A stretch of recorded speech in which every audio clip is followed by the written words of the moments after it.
ममता झा समस्त मिथिलावासी के गोर लागे छी। गौरी गीत गाबे जा रहल छी। जय गीत के रचना सविता दास महादीदी केने छथिन। धन्यवाद। गौरी के चरण पूजी आशीष लेबै हे शुभ मांगल दिन में। गौरी के चरण पूजी आशीष लेबै हे शुभ मांगल दिन में।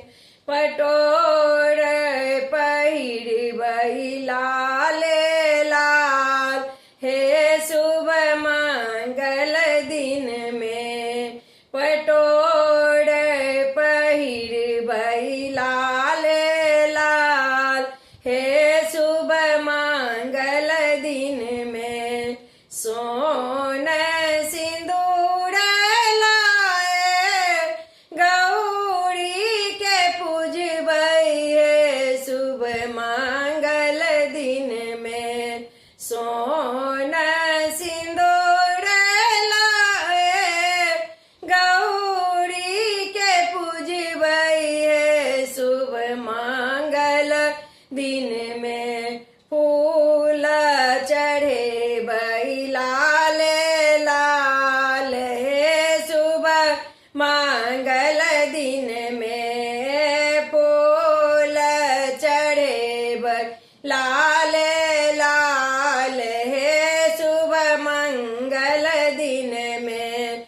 धूप दीप लाए हम गौरी के देखेबै हे शुभ मांगल दिन में। धूप दीप लाए हम गौरी के देखेबै हे शुभ मांगल दिन में। स्वीकार करथिन गौरी पूजा हमार हे शुभ मांगल दिन में। स्वीकार करथिन गौरी पूजा हमार हे शुभ मांगल दिन में। भजेथिन गौरी माँ सार हे शुभ मांगल दिन में।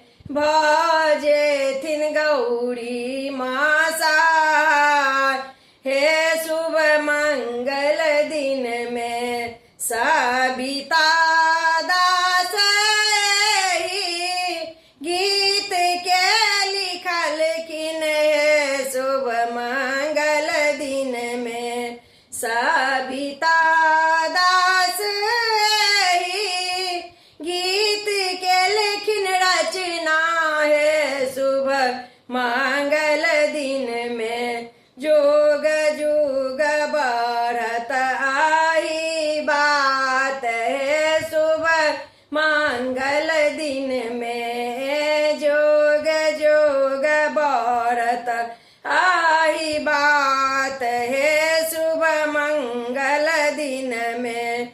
गौरी के चरण पूजी आशीष लेबै हे शुभ मांगल दिन में। गौरी के पूजी पूजी आशीष लेबै हे शुभ मांगल दिन में। पटोर पहिरबै लाल